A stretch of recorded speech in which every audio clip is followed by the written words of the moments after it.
From WENY News, this is First Warning Weather. Welcome back. We're looking out at the Corning Sky Cam. Things still calm, quiet, and dry throughout there in the region. It's been like that the last couple of days. We've got another one in for tomorrow. Temperatures very much likely to get up quite high, and they really outperformed expectations today. 82. Now the average high for today is 60. So we're 22 degrees above that average. The low temperature 43. It's still about 5 degrees above the average. So we got here around the early to mid-afternoon, around 3 and 4 o'clock. Temperatures peaked out, and you can see right around where the sun started setting, things really took a tumble, and we're down in the 50s now across the region. 50 in Canisteo and another 50 in Corning. 62s in the northern tier, Wellsboro and Mansfield. Over towards Towanda, we got 54, Ithaca 62, and Binghamton sitting at a fairly mild 66 right now. We'll see temperatures still likely to hit the 50s later tonight. It'll be down towards the 54 mark when we get towards sunrise tomorrow.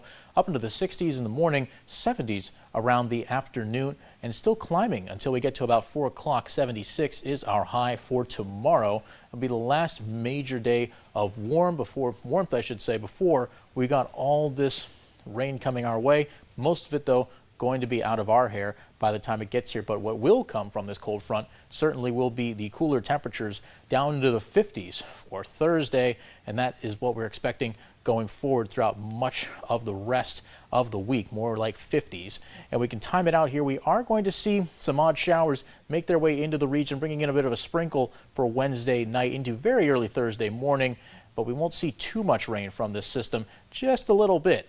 But we will see some wind gusts come in, of course, with a pressure change. You have a change in that wind direction, and it brings it up into the 20s, maybe up towards 25 miles per hour for our wind gusts. That's what we can look forward, at least look for tomorrow as we see the barometer drop a little bit.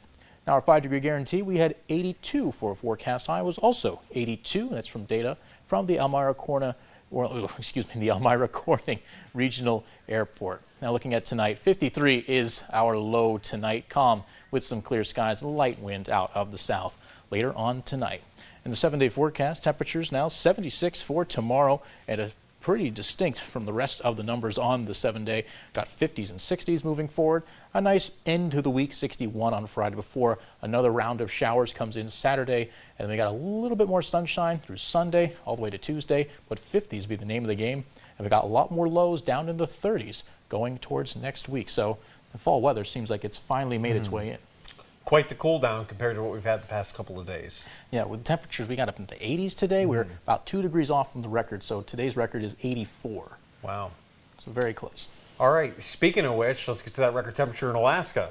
Yep, record temperature in Alaska, the highest one recorded since we've had weather instrumentation. So think back from now until around 1886. I'm going to guess 100 degrees. It is 100 degrees. That is correct. It was recorded in Fort Yukon back in 1915. And you might be thinking, well, why? It's a far inland location.